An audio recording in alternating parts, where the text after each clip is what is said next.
La Chambre haute du Parlement a bouclé la session extraordinaire ce 13 février 2025 et quelques propositions de stratégie diplomatique et politique pour faire face à l'agression rwandaise étaient au centre de ces assises. Ce jeudi 13 février 2025 a aussi été marqué par l'ouverture d'un atelier consacré à la finalisation et à la validation de stratégies sectorielles nationales de lutte contre la corruption dans les secteurs de la justice. Plus de détails dans ce journal. À l'international, l'Allemagne et le groupe de la Banque africaine de développement ont annoncé des initiatives conjointes visant à accélérer l'accès à l'énergie et à la croissance du secteur privé en Afrique. Plus de détails dans cette grande édition du journal télévisé. Il est 19h, Madame, Monsieur, bonsoir et bienvenue dans cette livraison d'informations. Commençons cette information avec cette brève. Le président Félix Tshisekedi a quitté Kinshasa ce jeudi pour participer à la conférence sur la politique de sécurité internationale à Munich en Allemagne. Et cette conférence qui se tiendra du vendredi au dimanche réunit près de 70 dirigeants mondiaux pour débattre de défis de sécurité actuels et futurs. La participation du président Tshisekedi intervient dans un contexte de crise sécuritaire dans l'est de la République démocratique du Congo où les M23 soutenus par le Rwanda occupent Goma et menacent Bukavu.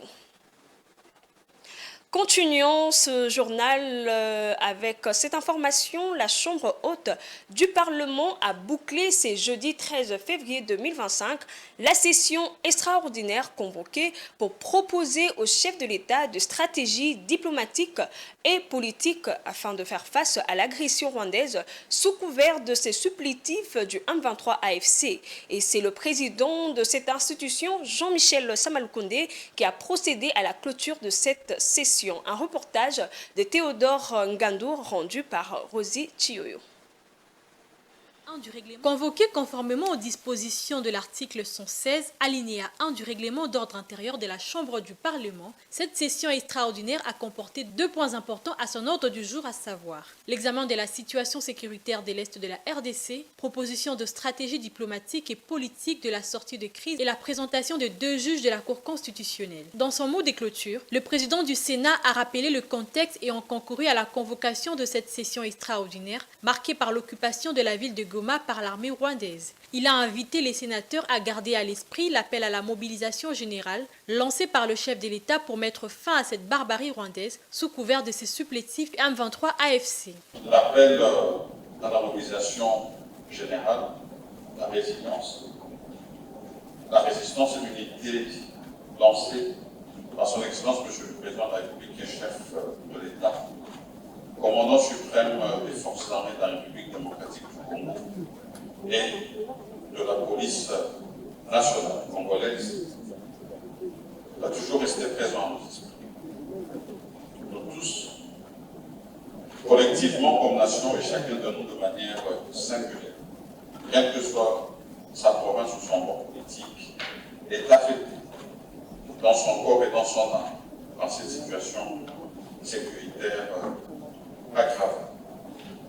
Faisant la restitution de cette session à la presse, la rapporteure du Sénat est revenue sur la matière abordée au cours de cette session et a lancé un message important à la population. Le message que nous avons à passer à l'opinion ce jour, de retenir que les institutions de la République sont en train de travailler en synergie pour que notre pays puisse sortir de la crise dans laquelle elle est engagée présentement. C'est vrai, à l'appel du chef de l'État, le Parlement, c'est-à-dire l'Assemblée nationale et le Sénat, a eu à se réunir en session extraordinaire en ce mois de février pour pouvoir échanger sur 2 points qui ont été retenus à l'ordre du jour, comme nous le savons tous. Il s'agit de la situation sécuritaire à l'Est et aussi, comme nous l'avons vu dernièrement, la présentation des 2 juges qui ont été nommés récemment à la Cour constitutionnelle. Voilà, nous l'avons ouvert et nous avons eu à travailler pratiquement en commission paritaire pour pouvoir présenter au chef de l'État des stratégies sur le plan politique et diplomatique pour que nous puissions finalement arriver à cette sortie des crises. Nous avons eu, l'Assemblée nationale et le Sénat, à présenter des stratégies qui feront en sorte que notre diplomatie et notre politique s'en verraient vraiment avancer en ce qui concerne la recherche de la paix à l'Est. Signalons que les sénateurs sont de nouveau renvoyés en vacances parlementaires et n'attendront que le 15 mars prochain pour l'ouverture de la session ordinaire de mars 2025. En santé, le couloir humanitaire sera opérationnel très bientôt. Le gouvernement congolais, via le ministère de la Santé, se prépare à acheminer l'aide d'urgence aux habitants de Goma. Voilà l'essentiel à retenir du point de presse du jeudi 13 février 2025, tenu par le ministre de la Santé, le docteur Samuel Roger Kamba, sur la réponse du gouvernement à la crise humanitaire et sanitaire dans les provinces du Nord et Sud Kivu. Rachel Misenga et Giscard Tamba étaient sur place. L'attaque des forces de défense rwandaises et de l'air supplétif du M23 a plongé la ville de Goma dans une situation sanitaire et humanitaire catastrophique. Plus de 3000 morts, dont 458 enterrés en seulement 5 jours et 939 corps encore présents dans le morgue. Les bilans fait également état de 4260 blessés. Ce sont des chiffres encore provisoires et minimaux puisqu'ils ne concernent que les structures médicales accessibles à ce jour, a déclaré le ministre de la Santé. Le dernier chiffre que nous avons des blessés que nous avons enregistrés, nous, dans les structures de santé, c'est plus de 4260 blessés. Nous avons plus de 939 corps dans nos morgues. Et ça, ce ne sont pas les corps qui ont été enterrés parce qu'on a déjà enterré avec le secteur de santé que nous, on surveille, sans compter les autres enterrements qui ont été faits, plus de 458 juste en 5 jours.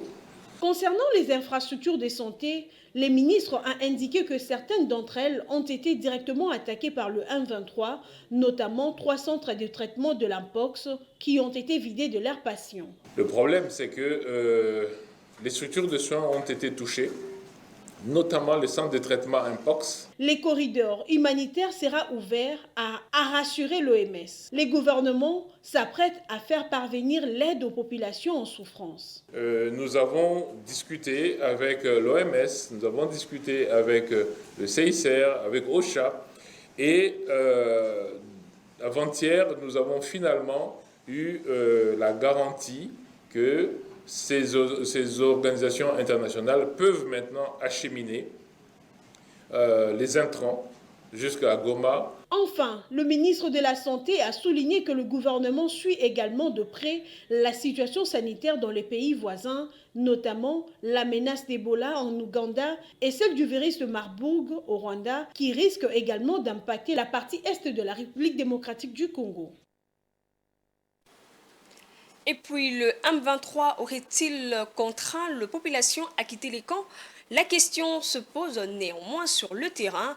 MSF constate une intensification de départ de camps depuis plusieurs jours. L'organisation appelle à ce que ces déplacements se fassent de manière volontaire et que l'aide humanitaire urgente soit assurée partout où elle est nécessaire. Suivez ce reportage de la rédaction. Depuis 3 semaines, la situation sécuritaire dans la région autour de Goma a profondément perturbé la vie de centaines de milliers de personnes déplacées, ainsi que celle des habitants de la ville. Alors que les affrontements ont diminué et que le M23 AFC a pris le contrôle de la région, un mouvement massif de déplacés a été observé avec un grand nombre de camps s'évidant précipitamment. Médecins sans frontières, MSF en sigle, appelle à ce que ces déplacements s'effacent de manière volontaire tout en insistant sur la nécessité d'une aide humanitaire urgente pour soutenir des populations affectées.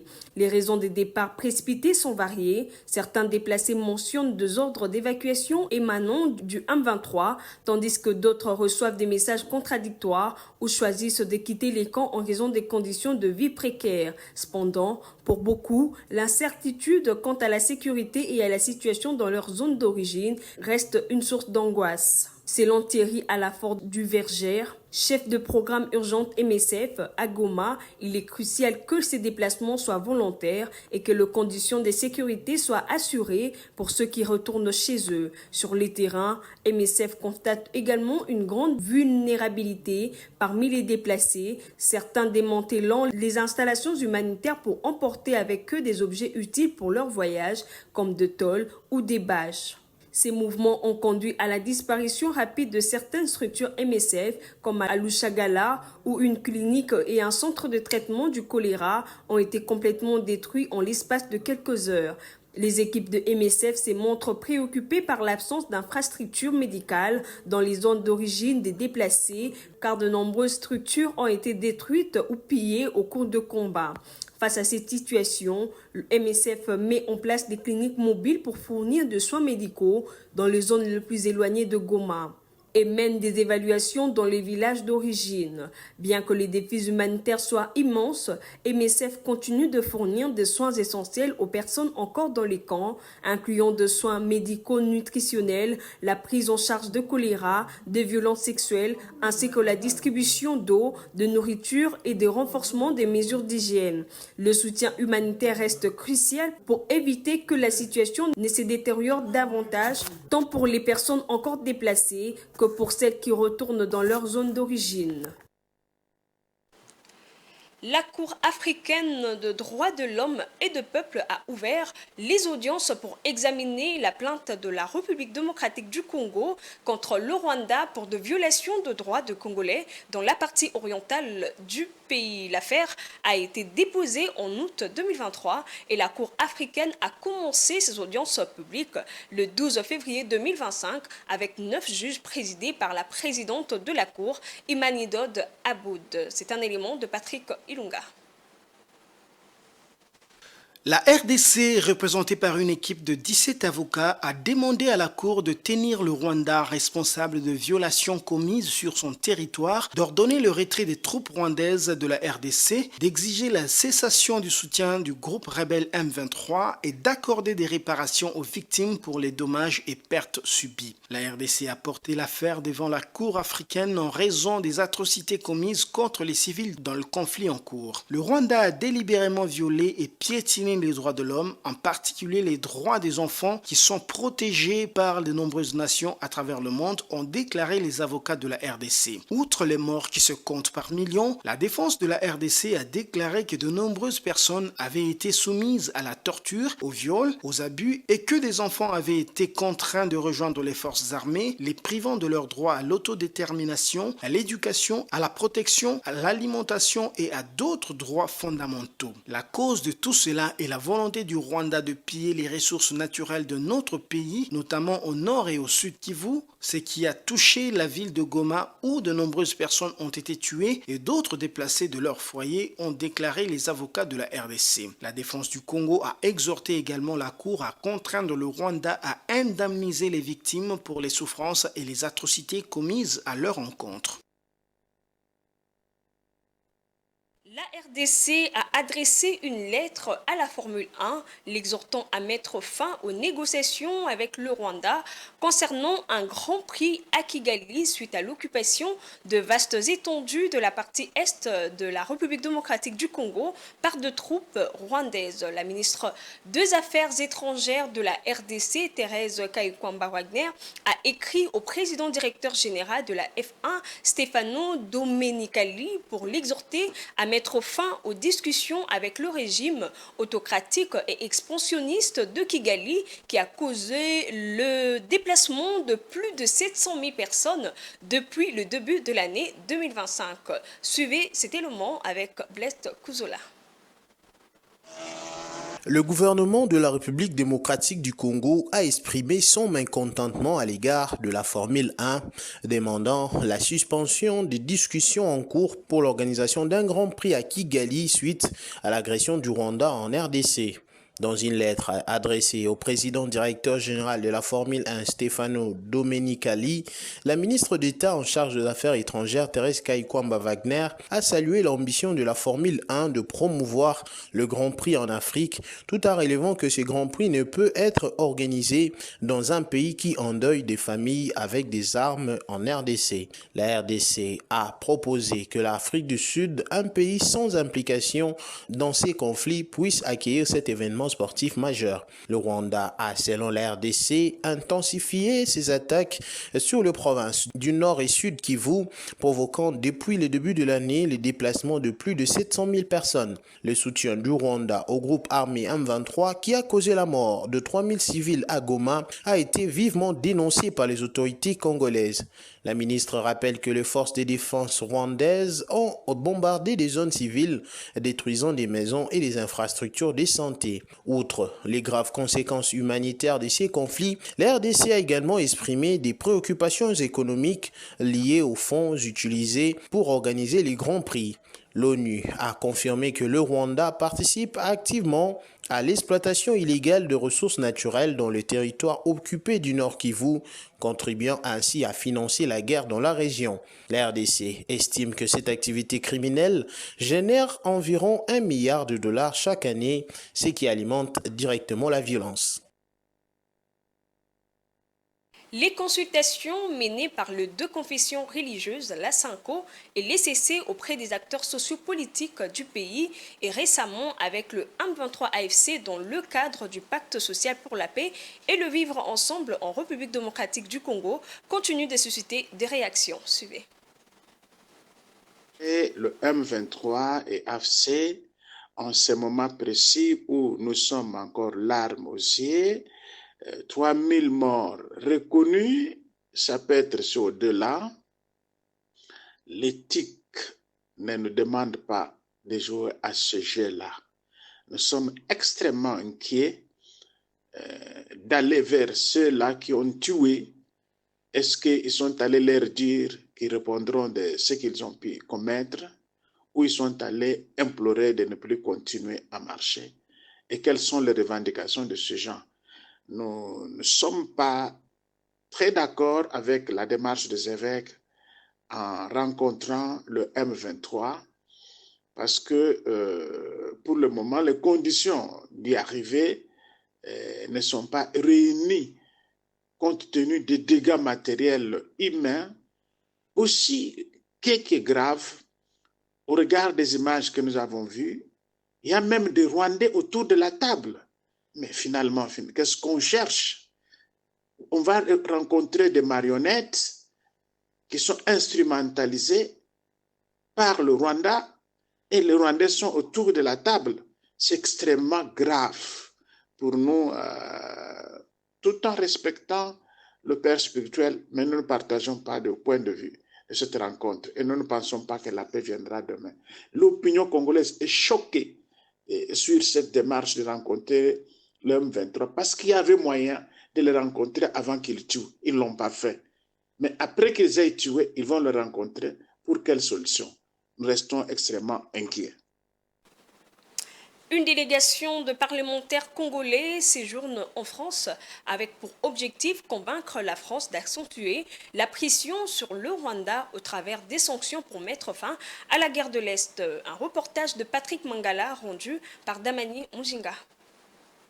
Congolais regorgent de minerais stratégiques, minerais de sang, tant leur présence ont causé tant de morts. Nous ne pouvons pas fermer les yeux face aux violations du droit international, demeurer silencieux face au soutien militaire du Rwanda au M23. Carlos Martins Bilongo, ce député français dont l'intervention en faveur de la RDC a marqué plus d'un lors d'une des récentes sessions parlementaires en France, est celui qui a accueilli la délégation de députés congolais qu'il a par la suite conduite auprès de ses autres collègues de la France insoumise, NFP, pour échanger. La République française, notre partenaire, ne fait jamais allusion à tous ces massacres qui se passent chez nous au Congo. Mais seulement, à tout moment, la République française fait allusion au massacre du Rwanda, du génocide du Rwanda, je dirais. Les députés congolais, qui ont rappelé la responsabilité de la France dans la tragédie que vit la RDC depuis 30 ans, souhaitent obtenir de l'Hexagone un soutien plus conséquent pour changer la donne. Ce soutien passe notamment par la condamnation et l'imposition des sanctions contre le Rwanda. Le plus grand pays francophone, c'est la RDC.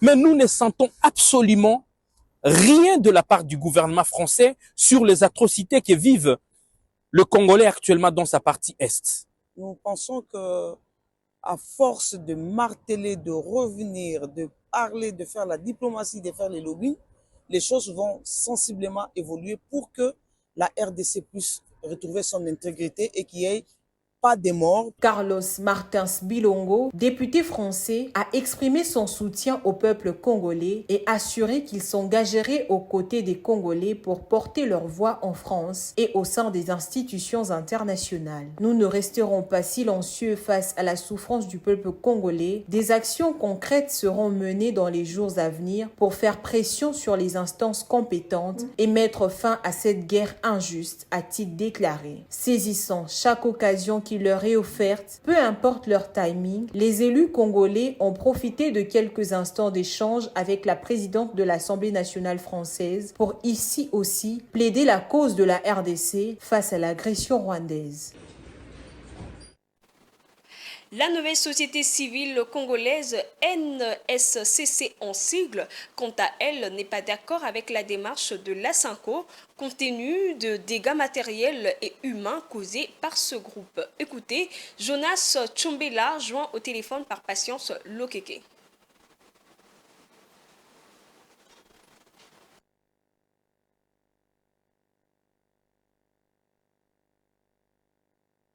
Par un autre élément, bientôt la RDC sera dotée d'une stratégie sectorielle nationale de lutte contre la corruption dans les secteurs de la justice où l'on observe de plus en plus des pratiques néfastes de corruption qui ternissent l'image de la justice au pays. C'est ce qui justifie l'ouverture ce jeudi 13 février 2025 à l'hôtel Memling à Kinshasa d'un atelier consacré à la finalisation et à la validation du draft de cette stratégie sectorielle nationale. Ces travaux sont organisés par RCN Justice et Démocratie avec l'appui financier de l'Union européenne et de la coopération belge au développement. Plus de détails dans ce reportage de Théodore Ngandou. La corruption constitue un frein essentiel au développement économique et à l'instauration d'un état de droit. Selon l'indice de perception de la corruption de Transparence internationale, rendu public en 2020, la RDC est classée au 170e rang sur un total de 180 pays. En outre, en République démocratique du Congo, la corruption est un phénomène de grande ampleur. Le pays figure sur la liste des 15 pays où il y a le plus de corruption et le secteur judiciaire n'est pas épargné par ces dynamiques de corruption, lesquelles sont présentes à tous les niveaux du système judiciaire. Organisé par RCN Justice et Démocratie, avec l'appui financier de l'Union européenne et la coopération belge au développement, cet atelier de 2 jours s'inscrit dans le cadre du 2e programme d'appui à la réforme de la justice.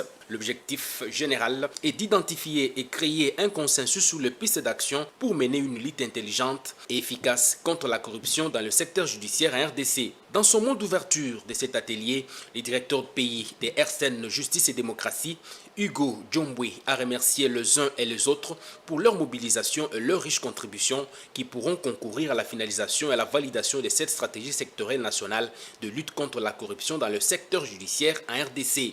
À l'en croire, après son adoption et sa transmission au gouvernement, une étape importante de la vulgarisation s'ensuivra afin de permettre aux acteurs de la justice de s'en approprier. Sans système judiciaire intègre, toutes les initiatives de lutte contre la corruption finiraient par être vouées à l'échec. Donc la stratégie n'est qu'une étape. Parce que c'est important d'avoir une vision de là où on souhaite aller. C'est pour cela que vous voyez que l'atelier réunit essentiellement les acteurs du système judiciaire. Il faut encore que la stratégie soit bien connue par tous au sein du système judiciaire, mais au sein de la société de manière plus large. Et donc ça, c'est une autre étape. Il faut vulgariser la stratégie, faire en sorte qu'elle soit connue, Après, il faut qu'elle soit appliquée. Durant 2 jours, les participants venus du secteur de la justice, notamment ceux du ministère de la Justice, des institutions spécialisées de lutte contre la corruption, des universités, des juridictions et de parquets, sans oublier ceux de la société civile et les partenaires techniques et financiers, vont pouvoir accéder au contenu du draft de la stratégie sectorielle nationale de lutte contre la corruption dans le secteur de la justice à RDC. Avant donc son adoption, les participants vont pouvoir l'amender, l'enrichir afin de mieux orienter les pistes d'action de lutte contre les pratiques corruptives dans le secteur judiciaire.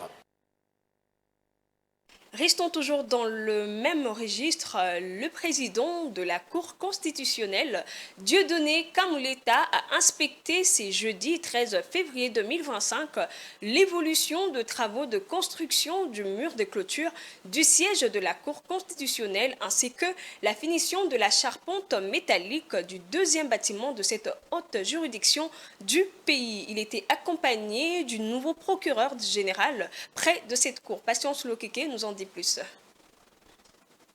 Le président de la Cour constitutionnelle, Dieudonné Kamuleta, accompagné du nouveau procureur général près de cette cour, a inspecté l'évolution des travaux de construction du mur de clôture du siège de la Cour constitutionnelle et la finition de la charpente métallique du deuxième bâtiment de cette haute juridiction du pays. L'architecture du nouveau siège de la Cour constitutionnelle se veut symbolique, s'inspirant de la forme pyramide du volcan Nyiragongo.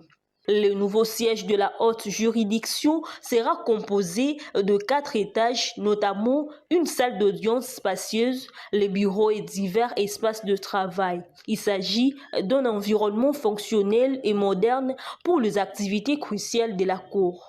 Le directeur des cabinets du président de la Cour constitutionnelle, Fidel Kibala, fait le point sur les déroulements de travaux de construction de ces bâtiments. Bien que ça ne soit pas encore fini, mais nous trouvons que c'est déjà beaucoup. Et c'est vrai que le timing qui a été accordé à l'entreprise pour terminer le travail, on a un peu dépassé, c'est vrai. Mais avec les partenaires NUD, ils ont conclu qu'il y ait une petite prorogation pour les travaux de finissage. Et vous voyez qu'il reste maintenant ce travail de battage et ensuite aussi de petites retouches pour que nous arrivions à la réception provisoire. La construction de ces bâtiments revêt une signification profonde dans le parcours tumultueux de la République démocratique du Congo vers un état de droit solide. C'est jeudi 13 février 2025, la Fédération de radio de proximité du Congo, FRPC en sigle, a organisé une célébration à l'occasion de la Journée mondiale de la radio en présence de Nicolas Lianda, représentant du ministre de la Communication et Médias Patrick Mouyaya, ainsi que de plusieurs professionnels de médias. L'événement s'est tenu sur le thème « La radio et les changements climatiques » afin de souligner l'importance de la radio. Suivez. La radio et les changements climatiques, c'est sur ces thèmes que Kinshasa a célébré ce jeudi 13 février la Journée internationale de la radio. Organisée par la Fédération de radio de proximité du Congo, FRPC, cet événement s'est déroulé en présence de plusieurs représentants de missions diplomatiques, du président national de l'UNPC, de membres du FRPC et des professionnels de médias. Dans son discours, Nicolas Lianda, représentant du ministre congolais de la Communication, a rappelé l'importance de la radio, qui demeure un moyen de communication essentiel depuis des décennies, avant de souligner la pertinence de cette thématique pour un pays comme la RDC. Notre pays, la République démocratique du Congo, est le pays de choix, le pays par excellence pour ce thème, parce que nous sommes aujourd'hui pays solution pour le changement climatique. Et aussi avec le grand réseau de radios communautaires réunis notamment au sein de leur fédération FRPC, nous ne pouvons qu'être contents du fait que l'État congolais, à travers le ministère de tutelle, le ministère de la Communication et Médias soit invité et puisse prendre parole à ces assises. Il a ensuite lancé un message de réconfort, en particulier aux journalistes de radiodiffusion dans les zones sous occupation rwandaise. À tous les acteurs des radios communautaires en République démocratique du Congo et en particulier ceux qui sont présentement dans les zones occupées injustement par le Rwanda ainsi que ses supplétifs, nous ne pouvons qu'adresser nos vifs encouragements. Tenez bon, vous avez choisi ce métier, vous le faites justement. La République ne vous a pas oublié. Nous nous battons, nous continuerons à nous battre pour que la paix puisse revenir dans les coins où vous êtes. Restez en vie, restez professionnels. Il est à noter qu'un concours a été organisé pour récompenser la meilleure radio sur la thématique du changement climatique. Madame, Monsieur, l'information c'est aussi au-delà de nos frontières. Faisons place à la page internationale.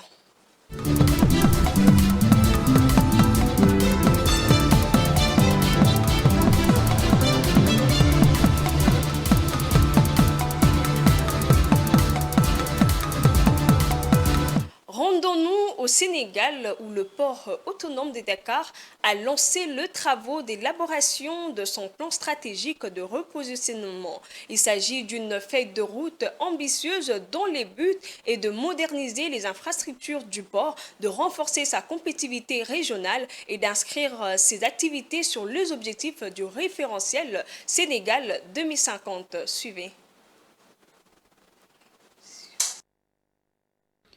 Ces partenariats renforcera le soutien au programme d'accès à l'énergie du groupe de la Banque africaine de développement en mettant l'accent sur la mise en œuvre de pactes nationaux pour l'énergie dans le pays membre. Parmi les initiatives spécifiques figurent l'augmentation du financement de projets d'énergie renouvelable et le soutien aux programmes régionaux d'intégration énergétique. Les partenariats s'appuient sur des collaborations existantes par le biais du Fonds pour l'énergie durable en Afrique et du guichet d'action climatique. Les partenaires ont également discuté de programmes visant à renforcer les secteurs privés africains en mettant l'accent sur l'entrepreneuriat de jeunes et les développements de compétences. Les principales initiatives comprennent un soutien accru aux banques d'investissement pour l'entrepreneuriat de jeunes et une collaboration renforcée dans le cadre du programme appelé Build Cat Skills. En outre, les discussions ont exploré les possibilités de soutenir les efforts d'intégration régionale des pays africains dans les cadres de la zone des libre-échange continentale africaine.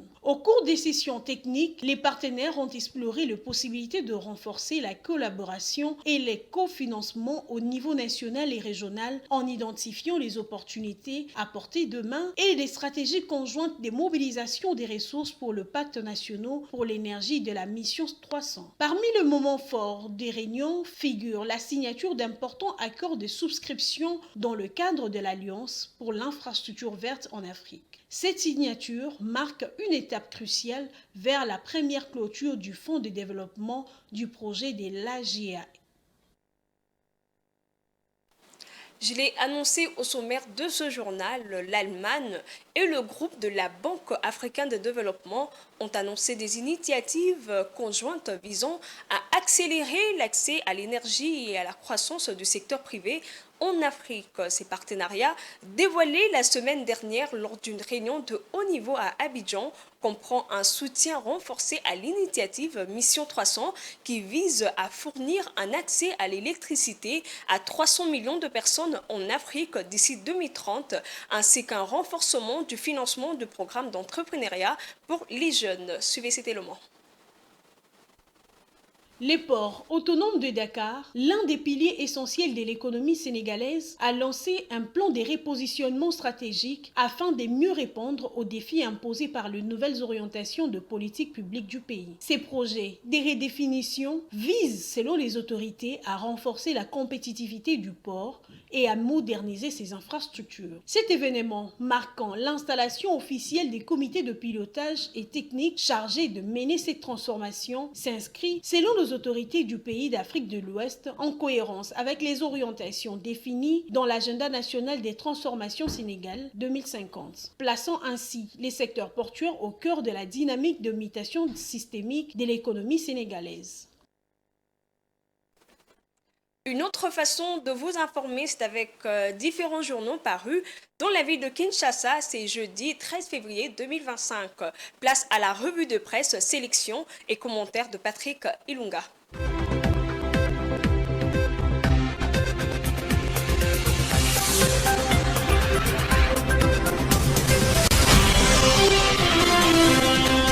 Bonsoir, ouvrons cette revue avec le potentiel. Le quotidien est sans concession. Les princes de l'église crachent sur la mémoire des morts de Goma, écrit le journal. Mus par l'impérieuse nécessité de cimenter la cohésion nationale au nom de leur initiative de paix dénommée Pacte social pour la paix, la délégation SSC Senko s'est rendue à Goma sous occupation rwandaise via ses supplétifs du M23 AFC. Mais seulement cette initiative n'obtient l'agrément de toute la communauté nationale pour la simple et bonne raison que le plan de sortie de crise des évêques semble ignorer la dimension de tuerie effroyable et autres violations massives des droits de l'homme, des droits humains, sans oublier les pillages systématiques des ressources naturelles du pays dont le Rwanda s'est rendu coupable. Sur le même sujet, le phare renchérit, la Senko est laissée à Goma face à un Nanga sans pouvoir. Bien qu'il ait présidé la réunion de Goma, Corneille Nanga ne pouvait engager les mouvements rebelles à quelque titre que ce soit. Roitelée sans pouvoir, elle s'est contentée d'enregistrer le contenu du plan de sortie de crise sécuritaire du tandem SSC Senko en vue de le communiquer à ses maîtres basés à Kigali. Info 27 s'interroge quant à lui, Senko et SSC chez les M23, peu ou dangereuse légitimation du crime, toujours en rapport avec la situation sécuritaire, la prospérité titre, violation du cessez-le-feu par le Rwanda dans l'est de la RDC, SADC, EAC, Union Européenne, le gouvernement lance un appel à l'action. Le gouvernement accuse le Rwanda et ses supplétifs du M23. Il attire en effet l'attention de la communauté internationale et celle de la communauté de la SADC et de l'EAC en particulier sur la violation flagrante du cessez-le-feu décidé par le sommet conjoint de chefs d'État et de gouvernement de la communauté d'Afrique de l'Est et de la SADC tenu le 8 février 2025 à Dar es Salaam en République unie de Tanzanie, consacré à la situation sécuritaire de l'Est de la République démocratique du Congo. Dans les territoires de Calais, en province du Sud Kivu, plusieurs positions des forces armées de la République démocratique du Congo, dans les localités d'Iousi et de Monanira, sont attaquées depuis le matin du 11 février 2025 par les forces armées rwandaises et leurs supplétifs du M23. Toujours autour de la situation sécuritaire, Forum des As titre Formule 1 au Rwanda, la RDC pour la suspension des négociations avec l'organisateur. La République démocratique du Congo a adressé une lettre à l'organisateur de la Formule 1, l'exhortant à mettre fin aux négociations avec le Rwanda concernant l'organisation d'un Grand Prix à Kigali suite à l'occupation des vastes étendues de sa partie est par l'armée rwandaise, selon un communiqué. Fin de cette revue de presse.